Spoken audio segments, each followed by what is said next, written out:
Jamar, What's going on YouTube? Washington. This your boy, Martin 4 here once again. Hey, what's going on YouTube? This is your boy Jamar 84 here once again. And after 84 years, 69 weeks, 4 days, 32 minutes, and 16 seconds later, we finally have part 2 of what episode? I don't even know what episode we on. 6? I'm pretty sure this is part 2 of episode 6 of gstatus ATL Hustle. Now, I want to give you all the benefit of the doubt because I don't know what goes on into making this show, but uploading issues sounds a little vague and misleading to me. But be that as it may, that's your business. I hope that's settled and that we can continue this at a normal fashion, you know, just for y'all's sake. But anyway, be that as it may, we're here to, as I mentioned, here to review this week's episode of gstatus ATL Hustle. This is a very good episode. There's quite a few things to talk about.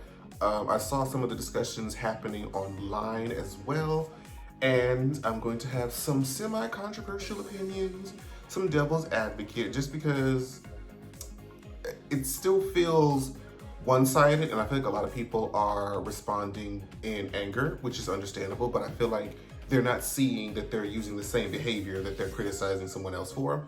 So we're gonna talk about that as well. So we open up the episode attending our guy's birthday celebration. You know, Charlie, Reggie, and some of his other friends and cast members have put together this surprise birthday party for our guy to celebrate. I believe he was turning 31, 32. Either or, happy birthday to our guy. So everyone's here, everyone's having a good time. It looks like, you know, it's gonna be relatively drama-free. Everybody's, you know, trying to celebrate our guy, you know, for who he is, even though some people know him better than others. People are there to still support, which is a really good thing to see. Now,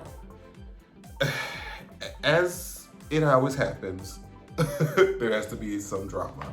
So Lando sparks the conversation with Akeem in regards to his, you know, battle, little scuffle with Delicious, okay? He wants to talk about it because he previously talked about it with Delicious earlier, got her side, and now is sort of approaching Lando, or confronting him, we can say, about the issue. Now, I mean, honestly, I might just knock this all out in one foul swoop.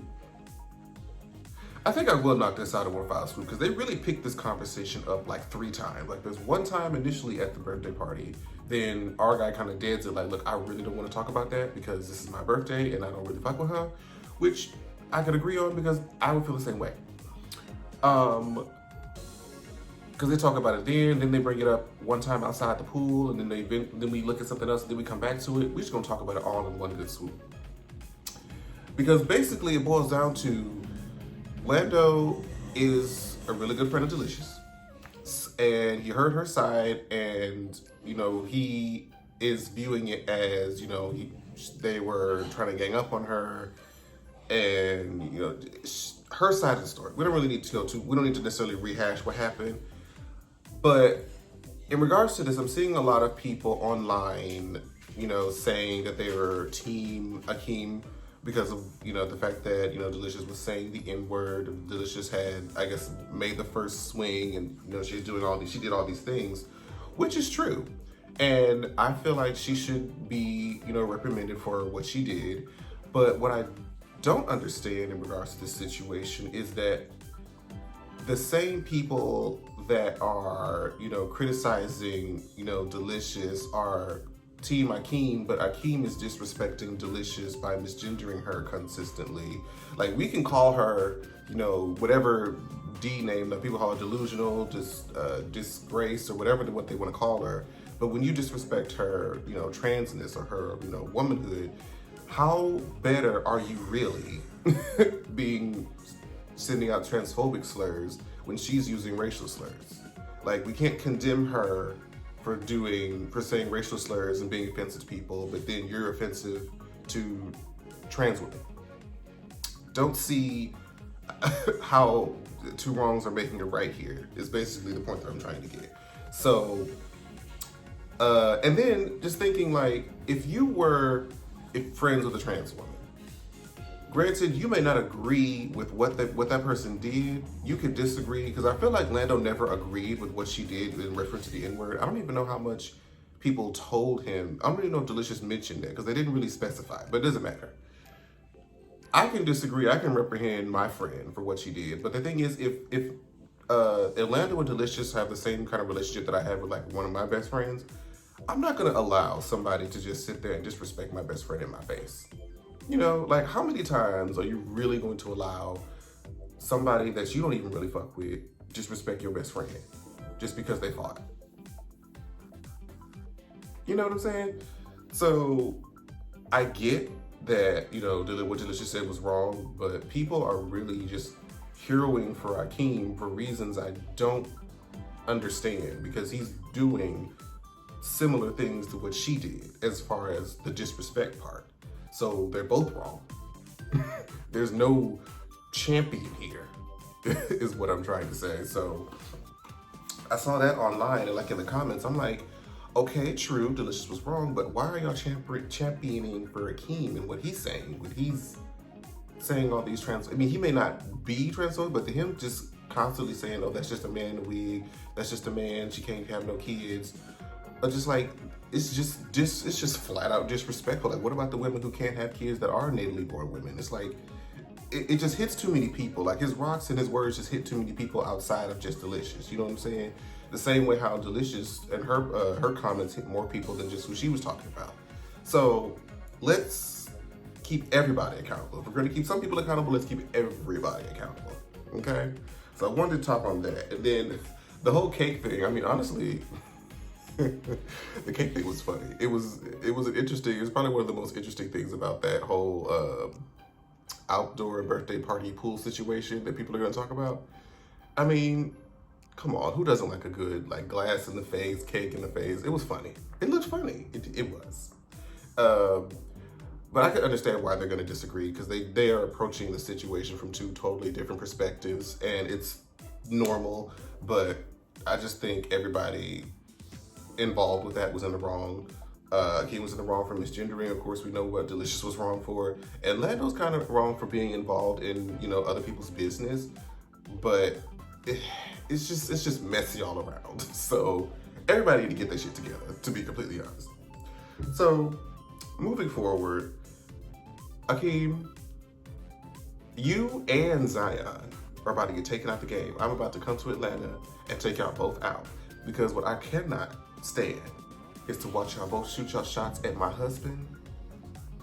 Okay?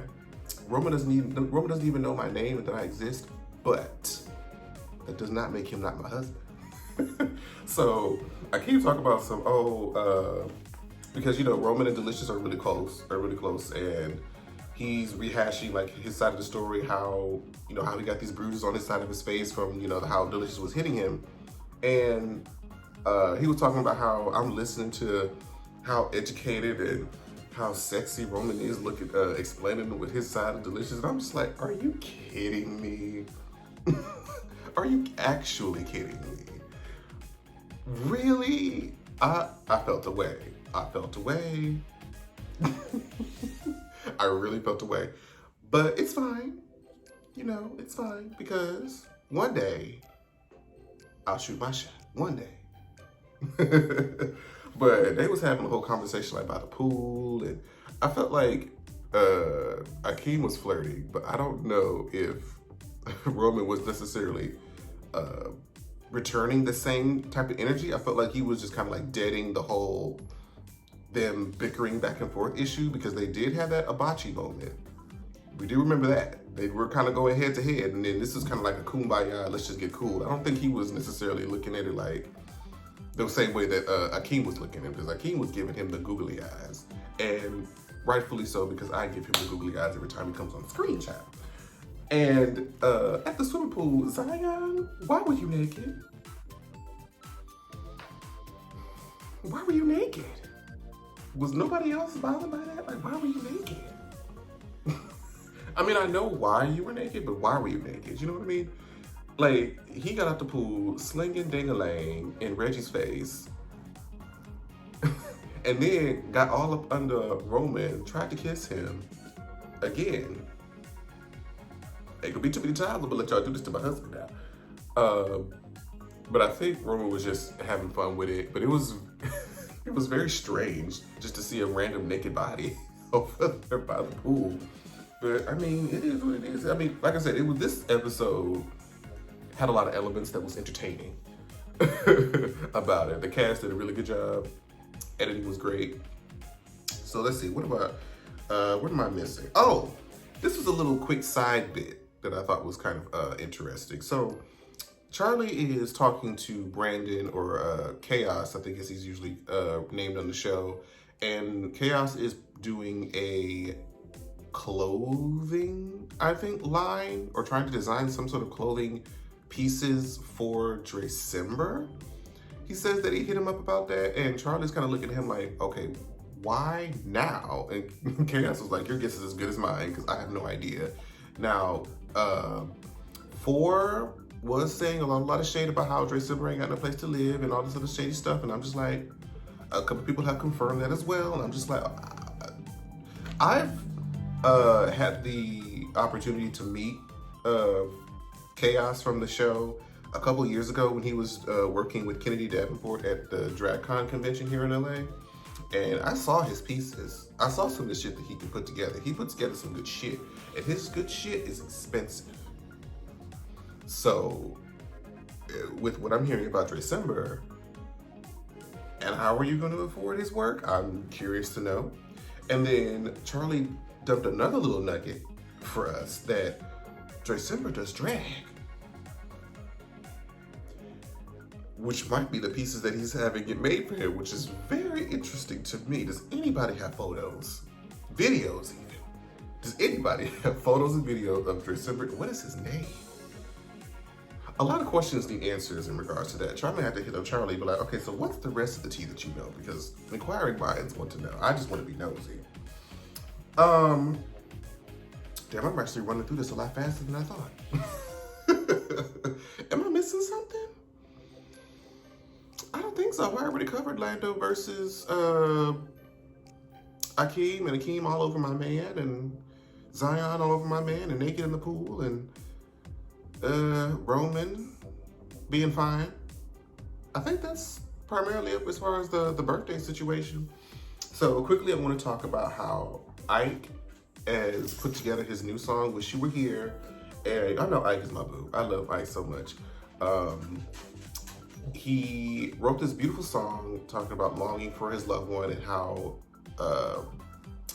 it was such a reflective moment of how he was in looking at his relationship and how that made him feel. And even though they were having this big battle and they were going through all these things, he still wished that person was there. And I love how a lot of his inspirations, because we talked on Instagram Live once before, and he has a very old soul, or like a lot of older references from like our parents' generation for the male singers. And you could tell by his music and his vocal styling to me. So I think this is very on brand for him. I really do enjoy the song. And I'm hoping that they have like a music video for it, if he's gonna plan on releasing one. I'm not sure how he's gonna do that, but I would love to see it because I think it would be really, really good. So shout out to Ike. Make sure I go support him on all the streaming platforms for his song, Wish You Were Here.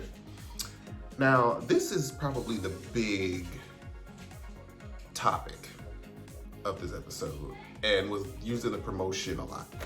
So Sherrod meets with Delicious. He's at his photo shoot, and he's meeting with Delicious to talk about how, you know, Dewan, who is the boyfriend of Devon on the show, before Devon was involved with gstatus, apparently, Dewan was hitting Sherrod up in regards to sexual favors. Now, we know that, you know, Sherrod participates in adult activity. That's no secret. And he didn't do it for free. But when Dewan approached him and said that, hey, you know, I want to be your trick, let's, you know, engage in this activity. Sherrod said, you know, don't you have a man? Like, you have a whole boyfriend. Like, what are you doing?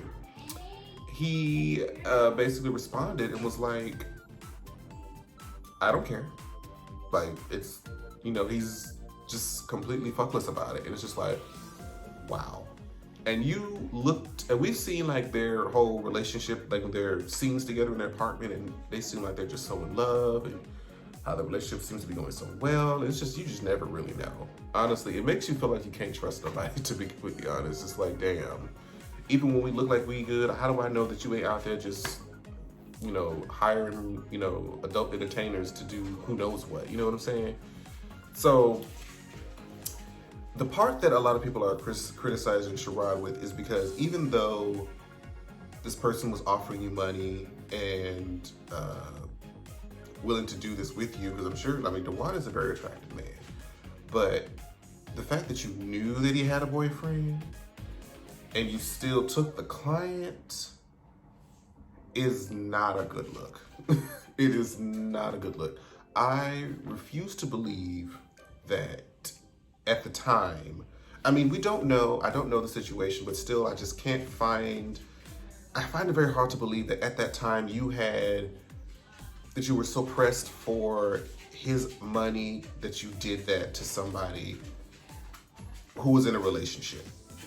Because aside from the adult activities, when I've seen Sherrod on other platforms talk about relationships, he seeks companionship. He seeks a relationship. He, values and wants love, but you willingly participated in an activity that gets in between someone else's relationship. You know what I mean? So as much as I love Sherrod, I can't stand beside you in this particular case. And Delicious was actually criticizing him for that. But even though he did it, which was already wrong, so he's kind of, because Devon is now in this group, he feels fake to kind of like break bread with him and talk to him and be, kikiing with him and having slept with his man. And he wants to come clean about it, so to speak. And my thing is, I don't feel that to be necessary. I understand why you might want to do that, but you know how that's going to end. And you really, you shouldn't have just done it in the first place, then you wouldn't have been in this situation. But since you are, it's not really fake, because it's not like you pursued him on your own and he is like, he did say that they did it more than once. He did say that they did it more than once, and he was like continuously coming back. Oh, Sherrod. This doesn't end well. I feel like sometimes you do create problems for yourself, to be honest. I know you want to be in good faith. I know you want to air everything out because, y'all are on this platform together and you want to, talk about everything. But what would be accomplished? Like, what outcome do you expect Devon, or what kind of reaction, I should say, do you expect Devon to have when you tell him that his boy, because he's gonna, think about it this way. If somebody tells you that my boyfriend slept with somebody that I don't really even fuck with like that, you're gonna be mad because, one, with you, because you fucked him, you took the money, and then he's gonna also be mad at his boyfriend. So he's, in that moment, he's going to be pissed. And we've seen how Devon acts when the situation isn't even about him. Remember the hibachi place? This man tossed a plate. Well, he threw a glass. I forget what it was he tossed across the table. But be that as it may, he tossed something across the table with a situation that had nothing to do with him. Imagine how he's going to act when it does have to do with him, and it's a matter of the heart, so it's an emotional attachment. That spells doom. Okay, so I don't see a need to open that can of worms, Sherrod. I understand why you want to come clean about it, but it was a bad idea to do that in the first place. If you never did it, you wouldn't be in this situations. So, you know what I'm saying? I wish you luck. I saw the mid-season finale. It looks great. There's only 4 episodes left, so they're gonna put a lot into these last 4 episodes. I'm so excited to watch. Make sure you guys follow me on all social media platforms at Jamar84. That's JAMAR84. Twitter, Instagram, Facebook. TikTok is Jamar840, assuming that Donald Trump doesn't ban the app. And yeah, so make sure you guys like and comment if you guys are new here. Share it across your social media platforms if you're fans of gstatus ATL. And yeah, I'll see you guys next time for the next episode. Bye, guys. Like, share, subscribe. Jamar, Washington, Washington, Washington.